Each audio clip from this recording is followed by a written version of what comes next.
Coach Yeng Yao sinagot ang mga sinabi ni Alfrancis Chua. Anyari kay RJ Abarrientos, biglang nawala ngayong semifinals. Ito ang si RJ Abarrientos mga chong, ang leading scorer hindi lang ng Ginebra kundi buong conference. Bukod kay Justin Brownlee ay si RJ Abarrientos ang isa sa pinaka-inaasahan ng Barangay Ginebra pagdating sa opensa. At masasabi nga natin na malaki yung contribution ni RJ kung bakit nasa semis ngayon ang kanilang kupunan. Throughout the conference ay consistent ang ipinapakita nitong si RJ. Hindi ito bumababa sa 20 points at naipakita niya yan noong Game 1 at Game 2. Pero sa nakalipas na dalawang laro ay biglang nawala si RJ Abarrientos, kung saan hindi siya masyadong nararamdaman ng Ginebra,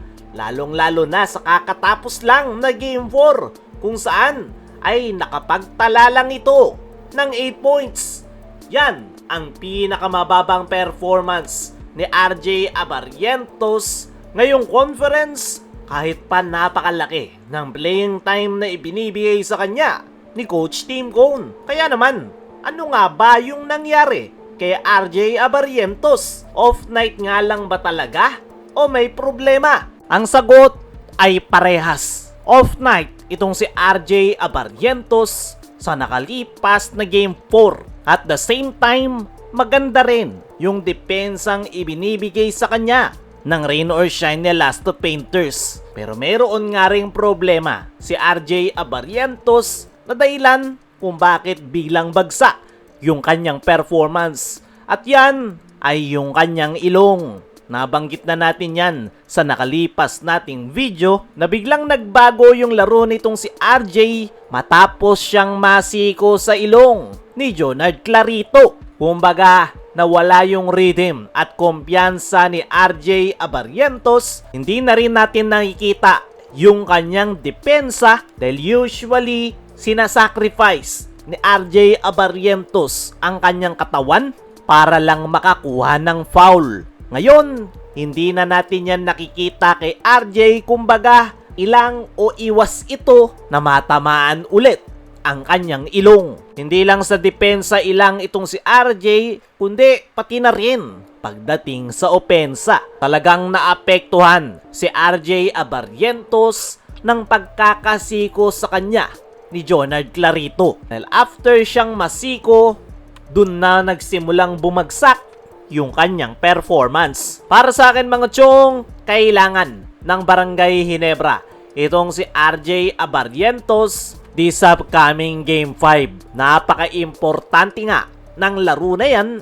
at isa si RJ Abarrientos sa mga kinakailangan na mag-step up. Kaya nang sabi natin kanina, kaya nakapasok ang Ginebra sa semifinals ay dahil sa laki ng contribution ni RJ pagdating sa opensa. At yan nga yung kakailanganin ng Barangay Ginebra sa paparating na napaka-importanteng Game 5. Hindi rin natin masisisi itong si RJ dahil hindi nga biro yung kanyang dinanas. Sobrang sakit naman kasi na masiko sa ilong, kaya possible talaga na maapektuhan yan yung kanyang performance. Yung isa nga sa dahilan kung bakit maganda yung nilalaro ni RJ ay dahil sa kanyang kumpiyansa. At yan, yung kailangan niyang maibalik ngayong semifinals kung gusto nilang manalo. Kayo mga chong, ano ang masasabi nyo na off night at may problema si RJ kaya nawala ngayong semis?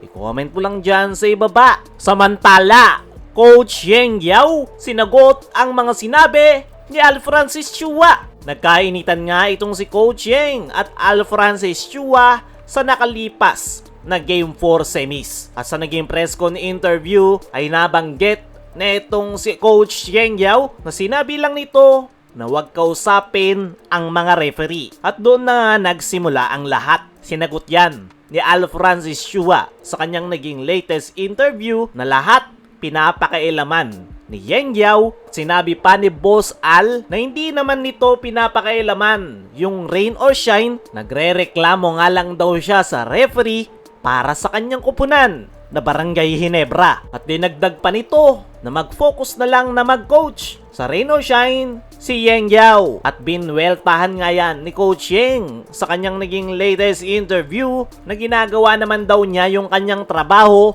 as a head coach. Para sa akin mga chong, parehong tama yung dalawa. Nagrereklamo si Boss Al dahil grabe yung pamimisikal na ginagawa ng Rain or Shine. Pero masasabi nga natin na mas tama si Al Francis Chua. Meron pa rin naman siyang karapatan na magreklamo dahil siya yung team governor ng Ginebra at Ginebra lang ang kanyang pinapakailaman, hindi naman ang Rain or Shine. Pero gaya ng sabi natin sa mga nakalipas nating video, dagdag flavor yan ngayong semis. Kaya mga chong, ano ang masasabi nyo sa buwelta ni Yeng Yao kay Al Francis Chua? Ano rin yung masasabi nyo sa problema ni RJ Abarientos?